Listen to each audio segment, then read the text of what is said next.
Oh, good morning. So I woke up today and I started listening to a new audiobook called The Tibetan Book of the Dead. Very fascinating. I'm sure I'll expand on that in future videos. However, I also started reading some Japanese koans. And if you're not familiar with what a koan is, it's essentially a poem that's meant to challenge conventional thought. And our mind tends to rationalize things frequently, which means we try to put labels on things or right or wrong, yes and no. And objective reality has a lot of gray area, right? Where there's a lot of things that we just don't quite understand, or that could be influenced by bias based on our own psychology. So we tend to end up rationalizing things based on our previous experiences. And that can cause us a lot of unnecessary suffering. So these koans are meant to challenge us to think a little bit differently. And sometimes they don't make any sense at all, and that's the point. As we're trying to take out our mind's ability to rationalize and judge and to label things. And one of them is, a little koan talking about a monk being pointing at the moon with his finger and says, "Hey, look at this," and pointing up at the moon. And everybody looks at the finger, and they're so focused on the finger that they can't see the moon. And the whole point of that story is, are you so focused on the practice that you can't see the point? And we do this in our daily lives very habitually. We tend to do things because we see them and we want to imitate them, thinking that the practice in itself is where the wisdom comes from. But understanding the general point is what the message should bring us, right? We should take our minds to understanding the whole rather just the part. And these koans do that very well. Sometimes they don't make sense at all. Like there was one that says, a guy asks this other guy, does a dog have Buddha nature or consciousness, we'll say, right? And the guy looks over and he says, moo. Or another guy was going to kill a cat, right? And he says, I'll kill this cat unless somebody says anything. And nobody says anything, so he kills the cat. And then another guy asked after to another monk, and he goes, well, why did he kill the cat? And then the other monk puts a sandal on top of his head and walks away. And it's meant to say our mind is so heavily focused on trying to rationalize things based on what we were taught reality is, rather than what it actually is. And if you get stuck in your own systems of thought, it could prevent you from experiencing maybe a more objective reality, because we tend to label things. So what are you missing in your daily life? And that's what these koans are meant to do, is like, what are you missing in your day-to-day because you're starting to rationalize and judge and put labels based on how you've been taught to think. So very fascinating, very thought-provoking. 4 o'clock in the morning, it'll definitely get your mind moving. Today we got some legs today, so I'm going to hit that. We're going to be starting off with a little bit of RDL movements, and then we'll see where the day takes us. I actually have a shorter day today because I have to run home. Our dog sitter, unfortunately, was unavailable, so my day will run a little bit short today, which is good because things ended up just working out in my favor. So I'll be done with my day at around noon today, so I have a few clients and admin work to take care of, and then we're going to get up and get after it. So let's go ahead and hit these leg day. Start off with some RDLs, and then see where we go from there.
All right, so as you can see with that hamstring curl, I actually put a pad there to elevate my legs slightly off the platform.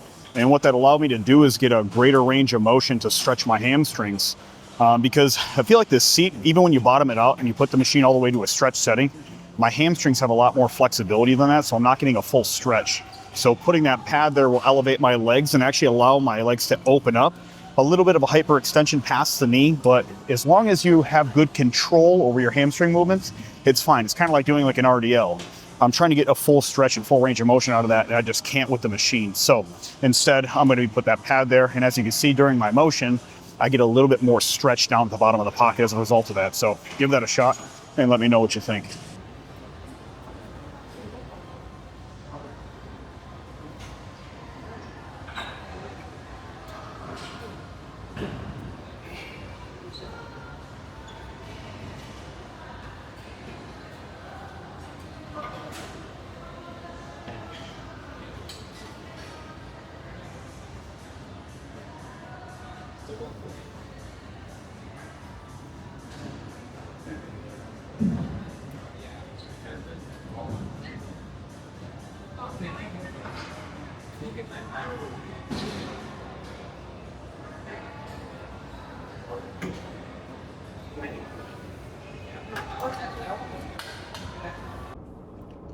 Well, good morning. It's been a couple of days here, and I'm just heading into work. And you're probably asking yourself, Gino, it's bright outside. What do you mean you're just heading into work? Because, I usually wake up at 3 o'clock in the morning, and it's black as night outside. So some of you are still going to bed. But anyways, a little bit later start to my day. Last night, I had a dinner with some friends talking about potential business opportunities.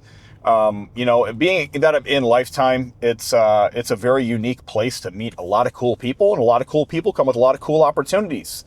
And I like to have many poles in the water at all points, because you never know where life will take you. Okay. It's nice to be part of that journey. And if you talk to anybody who's successful in any regard of their life, a lot of them will tell you their life has not been a linear path. And the way they thought it was going to go ended up not being the way it actually went. So you never know where life will take you. I can tell you as of right now, I'm pretty happy with where I sit at Lifetime, given that I get to meet all these people in a condensed period of time. I get to run my sales team. I get to have autonomy. It's commission-based work, which I love and I enjoy, which means the harder I work, the more money I make, right? But I think the thing that keeps the glue of it all together is the networking potential that I get from this. And you got to think, when you're talking about affluent markets, right? Like people that have a lot of money. You're not going to meet these people in grocery stores. You're not going to meet them when you're driving around the city, going on a walk, or it's going to the park, or whatever the hell you're doing with your spare time. You're not going to meet them. And seldom will you be able to have a long and intimate, engaging conversation with them to where they actually feel like they want to extract some value from you, so they're actually paying attention, right? And in this setting, I get the unique experience of being able to provide them with something of value that helps expand their life in some way, which is the dimension of health, right? And aesthetics. So being able to provide that value creates the opportunity for me to pick their brain as well, right? I get to learn from them. So, roughly for the past about 15 years, I've been in a coaching setting, working with people of high levels of wealth, right? I've developed lots of knowledge. So when people ask me, Gino, where did you learn all this stuff about marketing, sales, business, philosophy, all this stuff? Well, I've been an aggressive student my entire life, not in terms of conventional education, but in terms of my own pursuit of education. I've always followed the path of things that have interested me most. Like I went to college for 8 years and I didn't get a degree because I took all the classes I wanted to take, right? But being a trainer has uniquely added to that profile of information for me and helped me expand that avenue of education in my life, right? So I put a lot of time learning from these people. I put a lot of intention, energy, and value into them, and they've also done the same for me, right? So it's been a unique experience. And being at Lifetime creates that central watering hole for my life to help build and establish a network, a personal brand, and to provide the people of value that I want to provide value to. So, changing the world one person at a time. And I'm going to continue to do so until I feel like my life gets pulled in another direction. And I think there'll always be an element of coaching, at least in my life. I'm sure there's some things in your life right now that maybe you're not even paying attention to that keep coming back no matter how hard you push it away. I feel like your thing chooses you. You don't choose it. Your problems choose you. Your hobbies and interests choose you. They're kind of factory installed. It's like, when you do something in regards to anything, my wife loves instruments. Like, instruments found her. Like, she loves music, right? She was not somebody who forced it into her life, per se. It was something that always kind of found her from a young age when she was a kid, and then so on and so forth. Like, she's let it kind of go out of her life, come back into her life, but it always finds its way back in. With me, fitness has always been that, and then coaching has also gone in tandem with that. I remember since a young age, I used to coach people, and I didn't even realize what coaching was. I was giving people advice that were older than me, and I was able to help people navigate through struggles in their life, deem it psychologically or physically. So, yeah. But being at Lifetime allows me to meet a lot of cool people along the way. So I'm fortunate for that opportunity in the position that I'm in currently right now. And I encourage you to also consider this. You want to take an opportunity and job, right? Not for what it makes you from a monetary disposition, but also who it makes you become in the process. It's kind of like when you set goals. You don't set goals to get to the destination. You set goals in pursuit of becoming that person.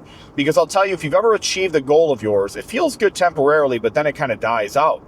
And you realize the pursuit of the goal was more valuable than the goal itself. Because who you were becoming, the things that you were learning, the challenges that you were experiencing, the perspective that you were expanding, the thoughts that you were incurring, like the people that you were meeting, those are the things of extreme value, right?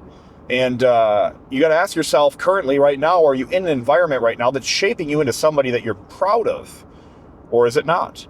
Because I've been offered many, many, many opportunities in my life, some of which paid enormous amounts of money, and some of which were very appealing in some way, shape, or form. That would have taken me to some cool places, potentially meet some cool people. However, it didn't provide me with the type of challenge and experiences that I was looking for. And you could pad it as much as you want in terms of financial gain, but money is just money. And at the end of the day, if what you're doing for money isn't passionately linked to who you are, and you're not becoming someone you're proud of in the process, like I'll give you an example. If you're making a lot of money, but your health's going in the shitter, right? You have no free time to explore your own mind, to be reflective and introspective, and focus on navigating other areas of your life to help you grow and expand in different ways, well, then you're probably limiting your capacity greatly. And while one person's focused strictly on making money, which they will have to pay for services in the future to hopefully help them regain ground, right? They may be limiting themselves, psychologically, physically, romantically, even in relationships, socially even. Maybe you create a social retardation or deficit as a result of isolating your focus into one domain for long periods of time. Like, I could always tell the finance bros because they're always talking in the same lingo. People that just talk about sports, because their jobs aren't all that interesting and they're not getting any type of value outside of their life. So they escape into something that's meaningless, like talking about other men playing sports. So it is interesting. You definitely have to question if what you're doing right now is contributing to a person that you're proud of. And if it's not, you should probably make a change, even if that means requiring you to get a little bit of a salary cut.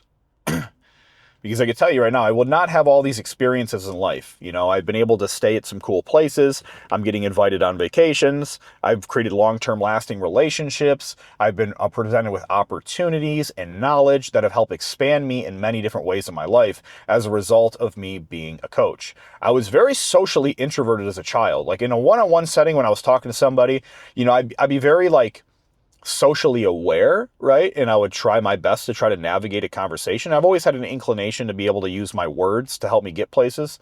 However, I definitely became a lot more expressive and I became a lot more knowledgeable, we'll say, and expanded my vocabulary by talking to individuals from diverse backgrounds and allowing that to compound and multiply over years and years and years has contributed significantly to the person that I am today. So when I start to have conversations and I touch on many different domains and people like, how do you know all this random shit from all these random places? Well, part of it has been my aggressive nature in the pursuit of knowledge. And the second has been that I have worked with a lot of people from a lot of different backgrounds of life. I've worked with people that are like relationship therapists that have given me good quality advice on how to mend and secure relationships. And the dynamics that come with that. I've talked to people that are, make $100 million a year in profit and that have been on tech boards with Gary Vaynerchuk. I've talked with people that have been at the highest levels of sales, politicians, social media influencers, various types of business owners, professional athletes, even stay-at-home moms that have some wisdom that like you wouldn't have otherwise anticipated from them, even stay-at-home dads. There's been a lot of people I've been exposed to in a very short period of time as a result of working for this organization or just being in coaching in general. I'm not going to attribute everything to lifetime because that's just not the case. It's been a collection of experiences over many years. But I will say this, is if you have a fascination with fitness or coaching, I would highly recommend that you work as a personal trainer for a couple of years. And reason being is because the amount of people that you're going to get exposed to and the conversations you're going to have, the relationships that you build, the amount of impact you can have in someone's life, far exceed what you can make from a monetary standpoint in other positions. Because you cannot put a value on expanding your character, being of service, and enhancing your knowledge base in a way that requires a lot of diversity and social exposure. Because you can read a bunch of books, but getting it firsthand experience from someone who's been in their industry for like 15, 20, 30 years has a lot more significant of an impact on your learning curve than reading information does. Because let's face it, intelligence, right, is dynamic information. And what that means is if you read facts and figures and you memorize statistics, that really doesn't do jack shit for you. You're just memorizing things, right? However, if you find yourself able to utilize all these different facts and figures and information dynamically to create your own assumptions, hypothesis, able to create new ideas and innovations, even poetry. It doesn't matter. Whatever you use to assemble that information in your own unique way is what intelligence is, right? It's dynamically using that information. And how many references do you have to pull from? Because some people have a very limited scope of what they could pull from, so their conversation's very shallow. And if your conversation's shallow, you're not going to attract affluent and wealthy people because they don't want to talk about shit that this big. They don't care about the weather. They don't care about very baseline politics. They don't care about sports. It's like these people aren't talking about low-level concepts. They want to talk about something very deep and intrinsic and expansive, esoteric, something just like that completely defies the conventional way of thinking, right? Because these people like to challenge themselves and think in different ways, which is why they're successful. They're not followers, they're leaders, right? Which means they've taught themselves to think for themselves. And when you can think for yourself, you want to exercise your mind, right? You want to exercise your mind. So, that being said, it's a fantastic opportunity to be able to help people in a coaching setting. And I probably will do it the rest of my life. And if you can find contentment with where you're at in your life, which means the money you make, the things that you have material-wise, and the path that you're on, and the day-to-day satisfactions that you can accumulate as wins, and recognize, that's a big one, is some people are experiencing wins on a regular basis. However, they're not documenting those inside of their head and checking those off as positives in their life. Instead, they just keep thinking about things they don't have, and the time they don't have, the money they don't have, the friends and recognition they don't have, right? What about the things that you do have? Why don't you just think for a second, you have been blessed with the sense of vision, right? Which means you can fucking see. Why don't you close your eyes for a moment and your world changes dramatically? You know, it becomes taste, smells, and sounds, and touch. You've just lost an extremely valuable sense. That is a blessing in itself. How about the fact that you're healthy enough to walk and move around? You're not stuck in a hospital bed. You know, how about the fact that you can critically think for yourself because you live in a country that doesn't constrain your thought mechanisms? You have freedom of speech. You can say what you want. You can pursue what you want. What the fuck are you complaining about? If you haven't been through enough adversity in your life, then chances are you're going to find problems with everything in your life because you just feel discontent. Like, here's the challenge for you. Can you be content with what you have right now? Because if not, you don't deserve more. Because getting more when you're discontent will not satisfy that craving of discontent. Discontent comes from within. It comes with self-satisfaction. It's like you're not going to get love from someone else that's going to make you feel loved, right? You're going to have to learn to love yourself before you can invite somebody else into your life that loves you. Otherwise, you're going to be constantly trying to get your own self-love and recognition from somebody else. And they're another person. They're not responsible for the way that you feel about yourself. They're responsible for being your partner. They're not responsible for being you. So that's fascinating. There's a license plate in front of me that says, "Who is John Galt?" And that's what book is that? Atlas. Oh, what the hell's it called? Ayn Rand. It's that book. I don't remember. Who is John Galt? That's funny. Goosebumps right now. Goosebumps. Anyway, that's going to be it for me. I'm about to hop on the freeway. This has been about a 15-minute clip here, so I don't want to eat up too much of your valuable time. I want to try to give you value, and then I want to try to move on here. And no workout for me today, a little bit of rest day. I'm going to be done around 3 o'clock today, and then off to tomorrow. So I'm sure this is probably going to be the end of this video. You know, hopefully you got some value from it. Hopefully you learned something new. Hopefully you challenged your thought processes. Hopefully you've developed a new system of thinking in the process. Maybe you've been turned on to reflect on something in your life. Or maybe you just came here, like I said, to see the muscles, which is okay too. But I want you to have a fantastic day. Thank you for watching if you made it to the end of this video, and I will see you on the next one.